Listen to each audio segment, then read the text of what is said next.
It's Luscious Liz for Big Boys Neighborhood, and I am kicking it here with my homie, Chris Brown. How are you? I'm good. How are you? I'm doing really good. Yeah, that's good. Looking good. You're looking good, too. Thank you. I like the necklace. Oh, it's a little something. Just don't make sure none of those go off, okay? Yeah, these fake. I can't. We like you, Chris. We don't have that. Yeah, exactly. All right, so it's Cali Christmas, and Christmas is right around the corner. What does Chris Brown want for Christmas? For Christmas, what I just want to be home, and just be able to be with family and get some good food. Okay, if you could be on anybody's Christmas list, and I mean Oprah, Jay-Z, whoever, whose Christmas list does Chris Brown want to be on? My mama's. Come on, you want to be on there's somebody. You're like Lil Wayne's or. Well, I wouldn't want to be on a guy's Christmas list. I probably would have to go with like Paula Patton, but sorry, Robin. That's like Robin's my homeboy. Well, that was gonna be my next question, actually. You? How about you? You want to be on my Christmas list? I give good gifts. I really do. I like hand make mine, like macaroni necklaces dipped in paint. Okay. Yeah. Yellow model kid, yellow bottle sipping, yellow Lamborghini, yellow top missing. Yeah, that shit look like a toupee. I get what you get in 10 years, in 2 days. To all my ladies, think it's about time. There's just one thing that's on my mind. Your body, your body. To all my ladies, looking so fine. There's just one thing that's on my mind. Your body, your body. I want you, girl. Boom, boom, be ballin' in the room. Sweeping up my competition, call me Mr. Broom. Knocking niggas over, call me bulldozer. One more drink for these, then it's over. I'm on some new shit, I'm chucking my deuces up to her. I'm moving on to something better, better. No more trying to make it work. Snap back, put BA on the map. I'm a young nigga, heart throb, girls cardiac. I got your girls all on my yeah, them chickens giving me neck. Nigga, you ain't talking about shit. Fuck your city, press eject. So, man, bro, the year is 2009, man. And Chris Brown whole world, even like his career would be put on a back burner, bro. After one little situation, bro, with the artist Rihanna, bro, that's still in 2009, bro. Now, everybody in the world should know how this story goes, man. The story goes that Rihanna and Chris Brown got into a little fight in a car. And woo, bro. Chris Brown turned himself in and shit. And our whole world literally turned their back on this man, bro. Like, when I say turn their back, bro, I mean, Chris Brown, at this point, bro, you had to think of, like, the years of 07, 08, bro. Chris Brown was probably one of the, like, global niggas out here, bro. He was on every commercial, bro. Every feature, bro. Damn near all his songs was just going platinum. He was a poster child of just being everywhere, bro. He was on your local Disney Channel shows. He was everywhere, bro. But once after this little situation happened, bro, all that shit came crumbling down, and literally people just, that whole good boy image turned to a bad boy image quick, bro. Like after this one situation, bro.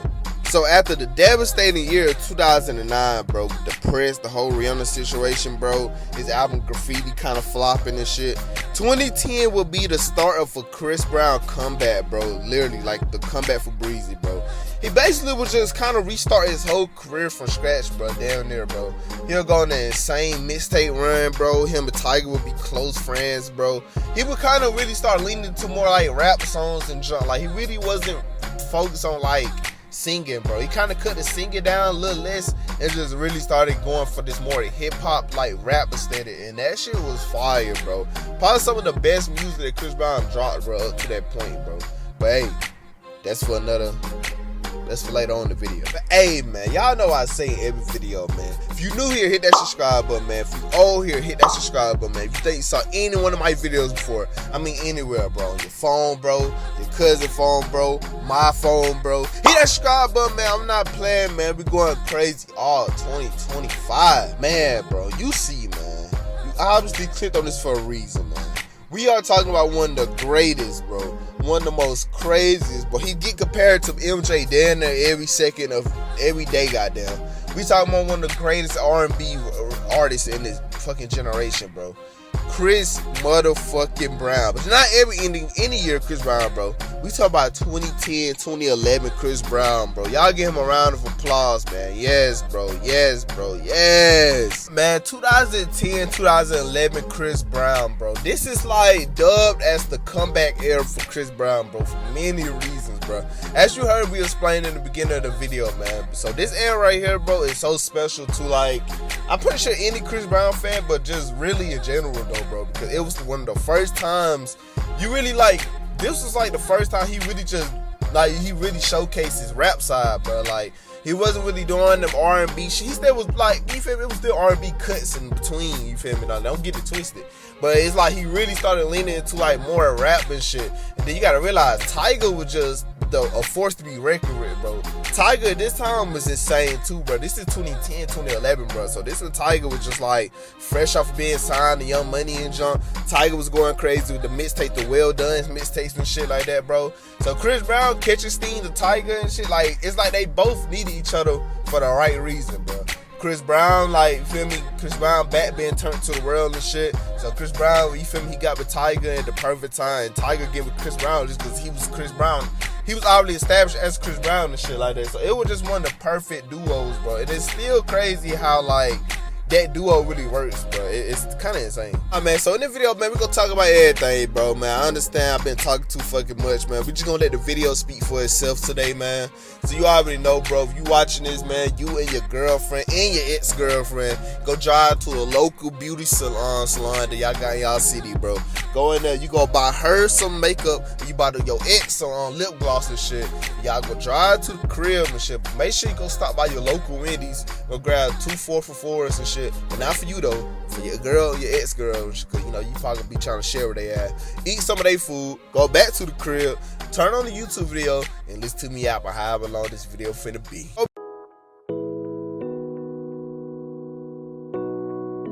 Man, bro, like I said at the beginning of the video, bro, the Rihanna situation, man, 09 really fucked everything up for Chris Brown, literally, bro. Like, that ass, like, the whole world, like, years prior to years, 07, 08, bro, loved Chris Brown. Bro, that ass, you can say shit the day before that this situation happened, the whole world loved Chris Brown, bro. But once this situation happened, man, it really took a toll on Chris Brown's whole career and just kind of outlook, like, of life in general, bro. Like, that ass, like, Chris Brown did a, like, documentary, like, a couple years ago and shit, when he kind of talked about this situation, and he was just talking about how, like, just at a dark space he really was in, bro. Basically, like, talking about, like, committing suicide, bro. It fucked him up, bro. And, like, I can pretty sure understand, bro. Imagine you been there just nigga, you just been on top of the world, bro, and just all that shit come crumbling down after one situation, bro. Now, me personally, bro, this situation always has been 50-50 in my eyes and junk.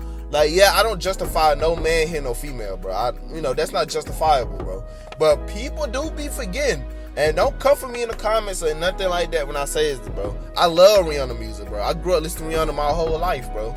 But I feel like people always just leave this out, though. They never quite talk about that Rihanna was hitting him too, bro. Like I said, I understand she's a female, bro. I don't condone no hitting no woman, but at the same time, it's like, it's both sides of the two story, bro. I don't, like, people always try to make it seem like Chris Brown just punched ass for no reason and shit. Like, nah, that wasn't the case. They both was arguing over something that was petty. It escalated to one thing, bro. It really escalated to her already hitting him, spinning on him, and kicking him and shit. It just got to a point where he couldn't just hold his anger in, and he just hit her and shit. And that's what he says in the interview. But if you watch old interview of Rihanna too, bro, she kind of says this in interviews too, bro. But like I said, they never really go for the female side, bro. They always go for the male, like, you feel me? And it's understandable. Like I said, he's a male in the situation, bro. At the end of the day, no man should hit no female, but at the same time, it's like, it's two sides to one story, bro. That's just what I'm gonna say. Really always have to look at how, like, different that really took a Chris Brown, though, bro. Bro was, like, just going through it a year. And this year just honestly wasn't a best year for him anyway, bro. Michael Jackson unfortunately passed away. If you know him, Chris Brown, bro, you know Michael Jackson is Chris Brown's biggest inspiration ever, bro. Like, literally. So it's like, that took a toll. And I just imagine how that really felt, bro. Bro already had one of the worst years of his life so far. And then one of your favorite artists, like, just passes away randomly, bro. That shit had to really take a toll on him. And then, bro, just the album Graffiti that he dropped in 09, bro. He dropped his album Graffiti and shit in 09, and that album was not do so well, bro. It was kind of on the wrong time as the drops. Literally, bro, everybody was literally tarnishing this nigga for the whole Rihanna situation, bro. You know, after this, bro, Rihanna got over it, she got over it, but she dropped the album, Rated R that year and shit. Everybody was praising it and shit. He dropped this album and everybody was shitting on it, bro. To a point where major stores, bro, like Best Buy and all them niggas, didn't even have it stocked on shelves, bro. And I remember Chris Brown going on a whole rant on Twitter about this at that time, bro, because it was that serious. Can't say everything. Everybody was blackballing and shit. Cause I definitely remember the I Could Transform Your video being on like MTV Jams, you know, some radio stations in my own CD and junk. So I remember vividly seeing like that song, like some songs from this project being everywhere and shit. And I was a bit Lil Wayne fan of 09 and shit. So anything Lil Wayne was hopping on, I was immediately listening to it. And I remember I Could Transform You came out and Wayne washing that shit to pieces, nigga. So when he dropped this shit, bro, he was freshly damn near canceled, bro. Like, nobody wasn't trying to fuck with this nigga for real like that, man. Everybody was just like, oh, man, you know. And the album, to me, is dubbed as his most underrated album in his whole discography. Like, this is literally his most underrated album and shit. And I always thought this album, and I got a good take about this project, bro, that I feel like maybe any other Chris Brown fan will agree on.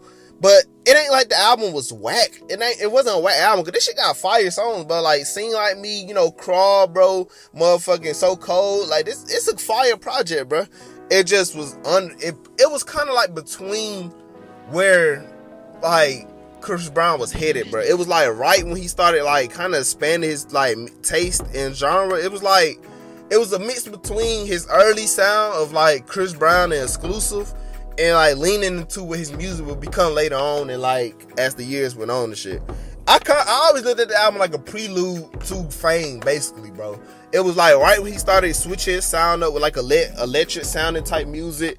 It was between all that, but I think everybody just really wasn't ready for this album, bro. Even his fans like wasn't really ready for this like sound of music, bro. Really, bro, if you really want to be real, bro, it kind of really was the last project that he really had his like original style, bro. If you really want to be real, bro, like his like Virginia accent, bro, it was kind of one of the last projects that you really could hear like his like southern accent and shit like that. But if you listen to Chris Brown early on in his career, bro, like pre-Fame, before Fame really came out, it's like all that shit really he had a certain accent and sound in his music that like you could tell where he was from type shit, compared to like after a while his music kind of become like Cali sounding music, bro. Like he started sounding like he from LA and shit, where he kind of put on like that accent and shit. So you could then say this album is like the last project that dropped before like really the last project with his original style, before he got to that LA accent, you know, his it's like a non-bad boy persona. Before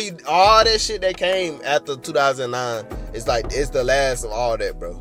So 2010 will come, bro, and that shit literally will be like a new Chris Brown era, bro, like all in one, bro. Dead ass, like this nigga, bro, and like after being put on the wall in like 2009, bro, with the label not fucking with him, bro, everybody was turning their back on him and shit. Chris Brown, you damn might well say Chris Brown turned into an underground artist, bro. Dead ass, bro. Independent underground artist, bro. Bro literally he went on an insane run of just dropping pure heat, bro. I mean, literally, bro, some of the best music from Chris Brown literally stem from this time period, bro. Like, and that ass was one of the perfect build-ups leading to 2011, bro. Like, literally, bro. It's like, this nigga really went on an insane run, bro.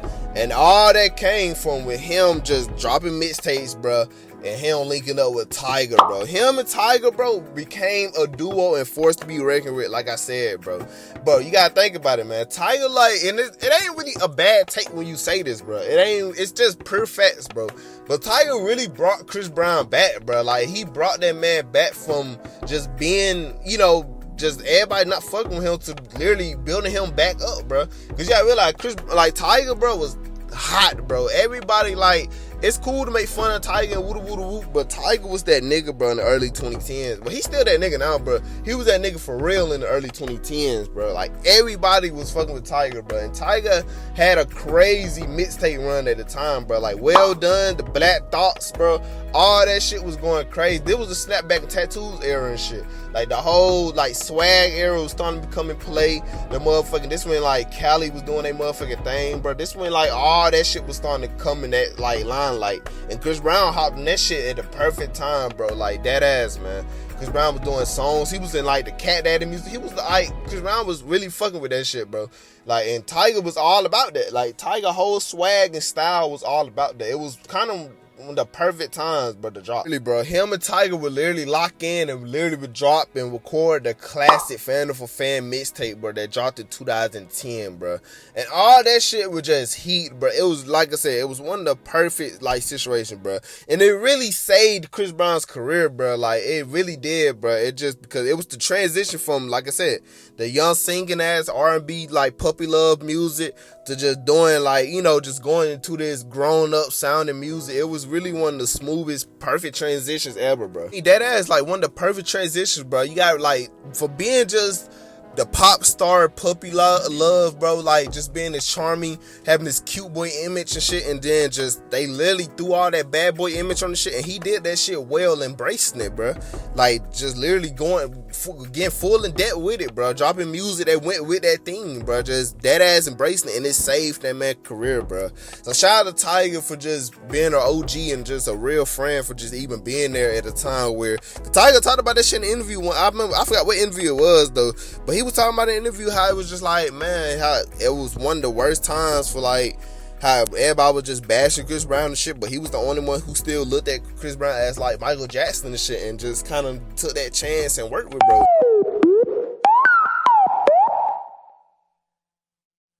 And man, bro, you know we gotta talk about the insane mixtape run that bro went on in this time frame, just from the years of 2010 to 2011 alone. And you know we gotta talk about the F.A.M.E album, bro. But starting before any of that drop, bro, we gotta start off with In My Zone, bro. Rhythm and Streets, bro. The motherfucking Gangsta Grills classic, my nigga. Definitely one of the first ever mixtapes Chris Brown dropped, bro. And his dad ass was the start of a legit long little mixtape run that he went on from this point on all the way to 2011, bro. And that shit was fire, nigga. It wasn't lying when he said that he had to really rebuild his career from ground up, bro. Like that ass, bro. Just going back to just dropping mixtapes and shit, that wasn't unheard of, bro. This was bro first ever mixtape. It got classics on it, nigga. Like motherfucking bangers on it, bro. Too Freaky is fire as fuck, bro. I got that long money, so is my dude. Change my pamper, homie, cause I'm on that new shit. Bad with Soulja Boy was crazy, bro. She looking at me, I'm thinking that she bad than a mother. She staring at me, I'm thinking that she a fine mother sucker. She's a fine. Motherfucking Invented Head was classic, nigga, on motherfucking, bro. Come on, man. She upstairs to the bed. Girl, you gon' think, girl, you gon' think, girl, you gon' think, girl, you gon' think. I'm a champion. Girl, you gon' think, girl, you gon' think. I'ma make you think, you gon' think, you gon' think, you gon' think I'm in the head. No Bullshit is a banger, nigga. All night, we can do it. All night, girl, I'ma give it to you. All night, so right, girl. We in that bush, yeah, yeah. All night, we in that bush, yeah, yeah. All night, we in that bush, yeah, yeah. Twitter is a banger, nigga. I does my SHIT, please excuse me for the smell. For 13 does my jerk thing and they keep her working. She a star on the track like Pharrell. Dramatic. I Want to Rock remix is a classic, bro. I wanna rock right now. Anywhere I go, I'ma shut it down. Niggas better know when I break it down. I break shit down, break shit down. We rockin' out, baby. Bro, that shit is fire, nigga. Damn, bro, like I said, bro, him and Tiger became an unstoppable duo at this point, bro. And they went on to drop Fan for Fan mixtape on May 16, 2010, bro. And this shit right here was fucking flames, bro. If he had not, like, went crazy on In My Zone, bro, him and Tiger just really put that shit to another level, bro. And this shit really brought his ass back, bro. It was like people really was starting to rock with Chris Brown again, bro. Like that ass rebuilding his fan base from ground up, bro. Bro, this shit got classics on it, bro. Motherfucking What They Want is classic, man. These niggas mad, they mugging me. I like my pussy ball, Mr. Clean. She started waxing, my dick relaxing. I make a bed rock, call me the mattress king. Talk Girls, probably one of my favorite songs on this project, bro. Baby, tell me what you doing tonight. You can be my drop top girl, take it all out tonight. Shawty, don't stop now. Tell me what we doing tonight. You can be my drop top girl, it's only me and you tonight. Take it off. She knows You already know, bro. 48 Bars, bro, by Chris Brown is crazy, bro. Black shades, dark tint. Yo, girl, nigga, I get it in. Stick shipping, switching and burning out in the bins. Wood gripping, kissing all of they model friends. Motherfucking balling with Kevin McCall is insane, bro. Motherfucking, man, ain't thinking about you, bro. Classic, my nigga. We done been together for a minute. Now it feels funny to be doing something different. But it's all good, me and you finished. She got a ball player, but a nigga ain't tripping. Come on, Deuces, bro. That All that bullshit's for the birds. You ain't nothing but a vulture. Always hoping for the worst. Waiting for me to fuck up. that song is the song that brought them niggas back, that brought that nigga back in general, bro. When he dropped Deuces, bro, it really went up for Chris Brown again, bro. This song was all over the radio, bro. It was dead ass. It was a big song for Chris Brown this year, bro, and it brought him back that quick, bro. Motherfucking man, I'm so raw with Tiger. So raw, turn the oven on. Chef Papa John, I get the Parmesan. She want a yellow nigga, corn on the cob. Indian giver, slob on my knob. The bitch. Come on, man. G shit, bro, is crazy, bro. Fresh planes, drive it to my jetway. First class, yeah, that's where my chef stay. I'm ahead of you niggas, I skipped one grade. On islands and yachts with my Louis Shea. Holla at Me is fire, nigga. Come on, man. This shit got classes, bro. Like a virgin again. Come on, man. This is for my grown. This is for my grown ass, sexy ass women. This is. Yeah, bro, he'll drop another mixtape, nigga. At my zone 2, bro. And this shit right here was classic, bro. It was fire. It wasn't really up there with like in my zone 1 and shit, but it definitely was fire, bro. The songs like Talk That Shit is a fire ass song, bro.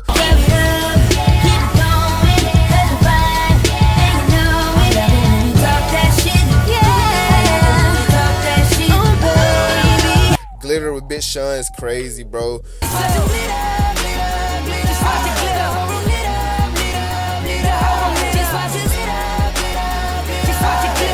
What You Doing with Bitch Sean was fire, nigga. Motherfucking shit. Got that. Bitch Sean was all over this tape, but this is like early 2010 though. This is like 2010, so this when Bitch Sean was still like. Bitch Sean was around for a long time, bro. Bitch Sean been around since 07, 06, bro, with like the Finally Famous mixtapes and shit. But this was Bitch Sean was really finna get his big break and shit, leading to 2011 to jump with like the Finally Famous the album, motherfucking Marvin Gaye, Chardonnay, My Last, and all that shit like that. But this is like early Bitch Sean though, when he still was making it smart though. And motherfucking You Want Me with 7 Streeter, bro. Come on, man. And like before we even dive into like 2011 in general, bro, it's like we had to talk about Kevin McCall and 7 Streeter in general, bro.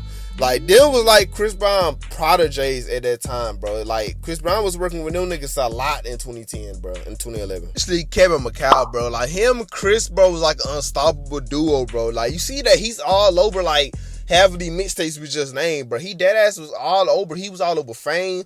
Like him and Chris was an unstoppable duo and shit. Now they ended up getting to like a little beef and shit, I think around like 2013, 2014 times. I think 2016 if I'm not mistaken though. Well, it was like, I think he was just basically the Kevin McCall nigga. I think he ended up going crazy, bro. I think he ended up having like mental problems, like and shit. And him and Chris Brown just ended up getting in a bit beef. I remember he was like going at Chris Brown, bro. Like threatening him, threatening his daughter and shit. And him and Chris Brown literally would go at it on Instagram, and that was kind of solid. But they was already done working before that type shit. Like, I think him and Chris Brown had always had problems, like, after all that shit came out, and it just got worse after, years and years went by. And then, bro, 2011 would come, bro, and this literally will be the peak and just the final form of just bringing Chris Brown back, bro. Like, he was everywhere, bro. Chris Brown, you couldn't escape Chris Brown this year, bro. Like, his feature run and his, like, album, bro, was insane, bro. And that's when the whole hype for F.A.M.E. will even build up, bro. And that's literally on March 18, 2011, bro. Chris Brown will drop his 4th studio album, F.A.M.E. of March of 2011, bro. And this project right here really brought Chris Brown back, bro. Like, if it's not already brought him back, bro, it solidified that he was back in the rap game, bro. It was his first #1 album, bro. It sold 200 some first week, bro. It won him many awards, bro, including the R&B Grammy, bro.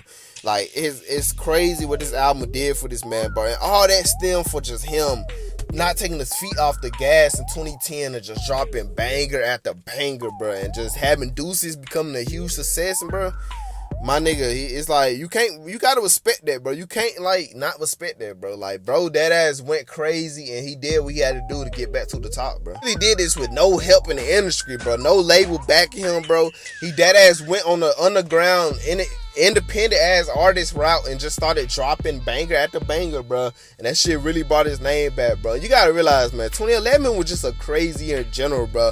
To me personally, I always say that 2011 really was just the first main year in the 2010s where you really could see the change in like music, bro. Like, that's when music was really shifting in our eyes and shit. Because you gotta realize, coming into a new decade of like any year, bro, it always still got the same feel of the last decade, bro. Okay, for example, like coming into the 2000s, bro, it still had the energy from the 90s because it had been fully transformed and shit. So probably until like 2003, 2004 is when you started really seeing a shift in music, you know, because Kanye and all them niggas was coming out and shit. And same with the 2010s, bro. The early 2010s still had that like late 2000s feel to it. It just didn't really change until like 2012, 2013 type shit. But I really always said that the beginning of 2011 was, it always seemed like 2011 was just the beginning of that shift though. Oh man, F.A.M.E, bro, forgiving all my enemies, bro. That shit dropped, man, and this went crazy for Chris Brown, bro. And that ass was like, he literally had that torch at this point, bro. And this shit had classic songs on it, of course, bro. You don't like, this whole album is still on repeat to this day, bro.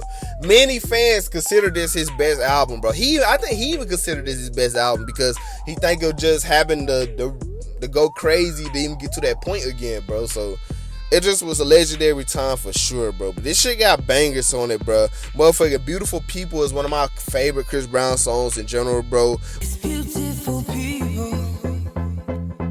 Beautiful people. Beautiful people. Wet the Bed is a classic, bro. I'm gonna make you at the bed. I'm gonna make you at the bed.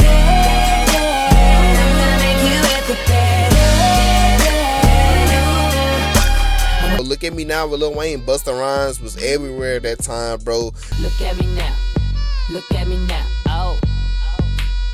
I'm getting paper. Look at me now. Oh. Look at me now. Yeah. Fresh to the motherfucker. No Bullshit was crazy, man. Motherfucking shit. Love the Girls with the Game was crazy, bro. What you looking for, baby? I'm the one you want love in the middle of the night. Don't be looking out scary when you been looking. Champion by Chip, bro, with Chris Brown was crazy, bro. Some people have to learn. Some people wait their turn. Motherfucking Next to You with Justin Bieber, bro.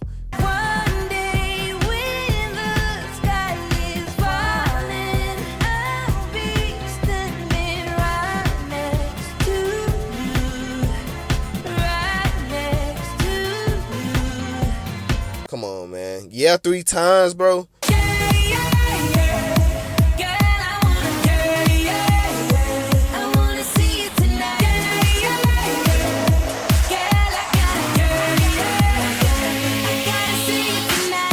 Come on, man. She Ain't You. Come on, man. Bro,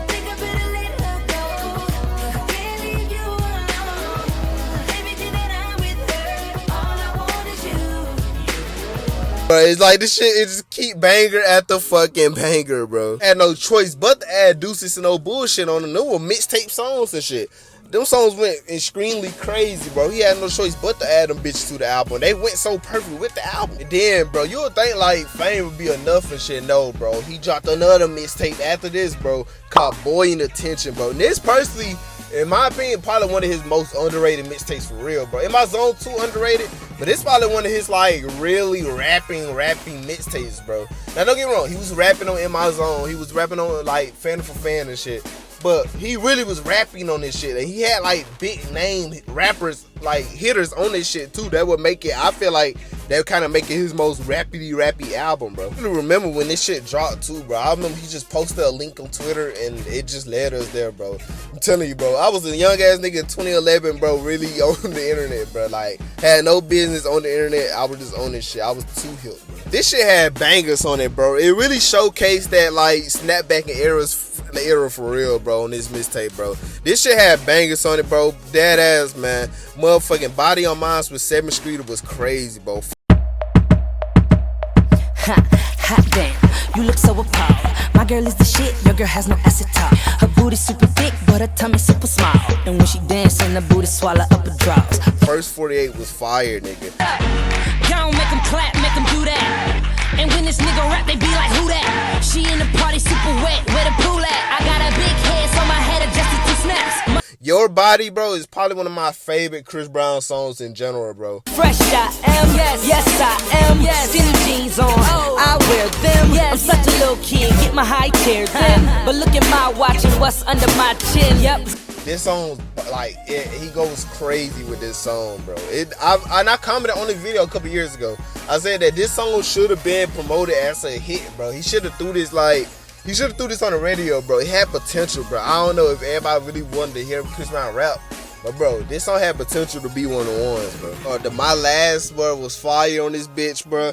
Showing up in VIP, all these girls surrounded us. Got a bad bitch, black and Asian, yeah, she fine as fuck. And she don't need no help, but I design her up. Juicy Couture, no more, I Gucci sign her up. My credit card, hold that, we take the bar with us. If you ain't careful, we take your bitch in the car with us. Front of the club, all my cars look like Toys R Us. Better hold your girl hand, she looking at Breezy, trust me. Snapbacks with Chris and Tyga, bro. Snapbacks, bro, with Tyga and Chris Brown. They spazzed on that shit, bro. I brought the snapback back, put BA on the map. I'm a young nigga, heartthrob, girls cardiac. I got your girls all on my d. Yeah, them chickens giving me neck. Nigga, you ain't talking about shit. Fuck your city, press eject. Too busy. Motherfucking man, 100 Bottles was crazy. Like, this mixtape was fire, bro. It really showcased that rappity style that he was doing and shit, but it really showcased that on this bitch for real. I'm telling y'all, bro, blonde hair era Chris Brown, bro, probably one of the best eras of music in general, bro. Bro refused to take his foot off the gas, bro.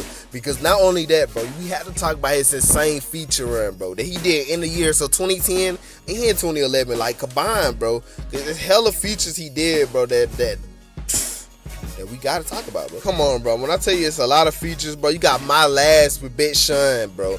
Big air bottles, big ice buckets. I work too hard to be ballin' on a budget. Me and my people do it big out in public, cause if you don't do it big, you ain't doing nothing. Come on, bro. Body to Body with Ace Hood, bro. Baby, you don't have to try to read my mind, cause you know I wanna get it in.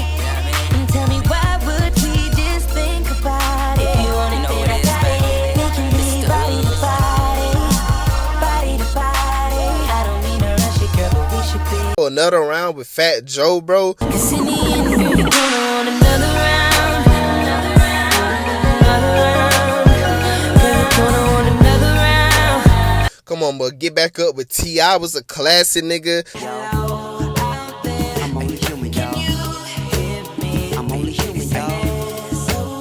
I'm only human, y'all. Hey, listen to me.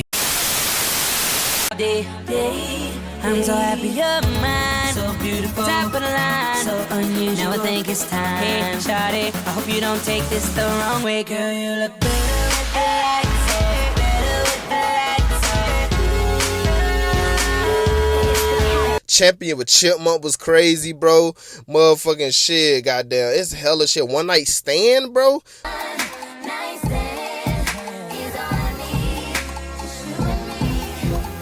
Best Love Song with T-Pain was crazy, bro.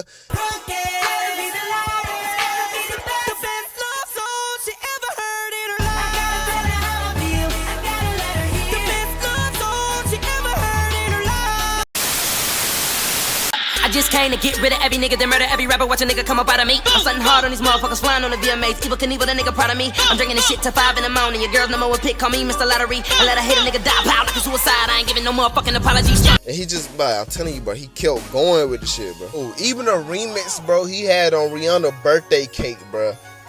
Girl, I wanna fuck you right turn the lights down. When I go down, it's a private party. That shit was a banger too, bro. Now I remember seeing this, bro, and being so shocked and like amazed like how this even came about, bro. Because you gotta realize, bro, him and Rihanna doing this at that time, bro, it was like right after the Rihanna situation and shit. So for them to have the whole world blackball for him and shit, and him and Rihanna get like link up and do this song, bro, still was insane. Then y'all know how I talked about like how 09 was being the worst year for Chris Brown and shit, and Michael Jackson ended up passing away, bro. Who remember the legendary BET performance he did in E10, bro, when motherfucking he had did the Michael Jackson tribute, and then man really got on stage and started crying mid-performance and Man in the Mirror, bro. And I remember being like sad as fuck watching that shit, bro, because I remember when Michael Jackson first died, I ended up crying like a motherfucker. You gotta realize, bro, everything on TV was Michael Jackson related, bro, like, you know, after he died and shit. So this was a big moment, and then you had to realize just the whole world turned its back on him and shit. So I know that shit had to hit so hard at that moment, bro. And just losing one of your favorite artists, like I said, bro, that was a crazy ass experience. I remember watching that shit live when it happened, bro. Sad as fuck, man. It was sad as fuck. And then, man, bro, the 2011 GMA interview, bro. Now, if y'all don't know this, bro, this is basically the interview he did and shit, like right after Fame had released and shit like that, man. And he had did an interview with Roberts and shit. And he basically just sat there and she basically just kept bringing up the Rihanna situation and junk. But I think he clearly told him that he didn't want to talk about it. He only wanted to, you know, talk about Fame and shit, you know, because it was a new album out. Why not go in there and promote it and shit? But I still felt like he should have just known that they was going to try to sneak that in, bro, no matter what it was, bro. Because he wasn't really doing that many interviews and shit at the time. And like, if you watch the interview, bro, she really like kind of keeps sneaking it on him, like about like the whole situation and junk like that. And you just clearly see how irritated and like just pissed off he looked and like in the clip, bro. And it really was like just kind of fucked up watching it. It's kind of cringe watching it because it's like, damn, like that shit was literally, you could tell that shit was just eating bro up, bro. He was slowly getting mad, bro. And there's one part of the interview where he was like, you know, I just want to talk about this album, especially this album. Like, he put so much emphasis on it, and he was just talking about that. I don't really want to talk about something that happened 2 years ago. Like, you could just feel the anger in bro's voice and that he was really get ready and pop, bro. And, you know, like, it's just like she just kept going on. But it's like after that, though, the interview went on. He went on, did his performance. And after that, I think bro just went to the back and just kind of like let out the frustration and shit. And they say he punched like the window and shit. Some people say he threw a cool out. He punched the window and shit and glass ended up falling. And that ended up being like a little ruckus and shit like that. You could say that was like a minor little controversy, but it wasn't that big. It didn't really stick, you know. It was just something that really happened, bro. And it's just like, man, they really was just trying to, you know, get bro out of character and shit. And it worked. Well, I guess it didn't work in certain ways and shit, you know, but each his own. Man, bro, you know, Fame ended up winning a Grammy and shit. And it's crazy because literally this year, bro, he just won Best R&B Album for his album 1111, bro. And that's so crazy. So now Chris Brown has 2 Grammys, like 2 R&B album Grammys under his belt, bro. So that's just crazy to see, man, just how far that bro done came from just this time period to nowadays to still going crazy. Like, literally, bro got a whole big tour, like his 20th anniversary tour this year, bro, that I will be going to. And it's crazy to think that, like, this man been in the game for this long is still killing it, bro. Chris Brown is, I think he ain't number 34 and he's still killing it, bro. Like, and it's so crazy to think that because, like, damn, at this time, it was one point in time, bro, where this nigga had the world in his hands, lost it, and then got it back in his hands and literally carried that torch since then, bro. Like, literally, but it's not a year that goes by that Chris Brown don't have a hit song, bro. He have a new hit every damn era, like every year, bro. He got a new hit for some reason, somehow. This man, 2011, 2010 in general, bro, was just a good time, bro, for Chris Brown fans, man. We was eating good, bro. He was giving us music, and it was just so good to see the world finally accept him. Now, even though they ain't gonna never let Chris Brown, he ain't gonna never be able to live a normal life. Like, people still gonna call him a woman beater. People still gonna call him weird. People still Rihanna fans to this day that don't like him. Despite him and Rihanna dating back in 2012, literally reunited hella times after that and shit like that, they still don't like this man, bro. So if she could forgive him, I don't understand how y'all can't. But that's a story for another day, man. It's just insane to see that. It was good to see Chris Brown back in the limelight, basically, bro. You know, doing interviews and shit on 106 and Park, man. It was a good time for real, but everybody and their mamas, it was just a good time for real, man. Seeing Breezy making his marks again, having another successful album under his belt and shit, literally coming off this like Graffiti not doing so well. it was definitely, and he really did that graffiti sound perfect on this album, bro. Like with the experimental music, he did it perfect on F.A.M.E, bro. And I think that's what he was trying to do on Graffiti, but it just didn't come out as perfect, and it came out wrong timing and shit like that. Yeah, I just don't think he was truly committed into Graffiti as much as he was committed into this album. You can hear the happy and freeness on this project compared to what you can hear on like any, Graffiti and shit like that, man. So like I said, it was good to see Chris Brown just make his mark, bro, going crazy with the mixtapes, bro. Him and Tiger doing their damn thing, man. It just like, bro, really turned into an underground artist and had to build this shit up from ground up, bro. And I feel like you can't do nothing but respect that, bro. That ass. That, ladies and gentlemen, we'll wrap this video up. Enjoy this video, man. Y'all give this video a big ass thumbs up, man, bro. I love and appreciate all of y'all, man, bro. This year, we only in April, bro, and this year has been insane, bro, so far, bro. I've been loving the feedback, man. We is so close to that motherfucking 10K, man. So close, man. We literally like one step away, bro. So if we could just keep doing that, keep fighting to get to that, man, times will be crazy, man. We is gonna get it though, man. Just we gotta believe in God always, put God first, keep this stuff going, man. It'll happen, bro. So until then, man, more videos coming soon, bro. I got so much for y'all, man. I love every single one of y'all, man, for always supporting and showing love to me, man. Y'all don't have to watch these videos, man. It's so much stuff y'all could be watching. Y'all take the time of y'all day to watch these, so I appreciate it, man, always, bro. And I always just gotta give thanks to y'all and God, because none of this would be possible without him. And until the next video, man, see y'all soon. And yeah, man.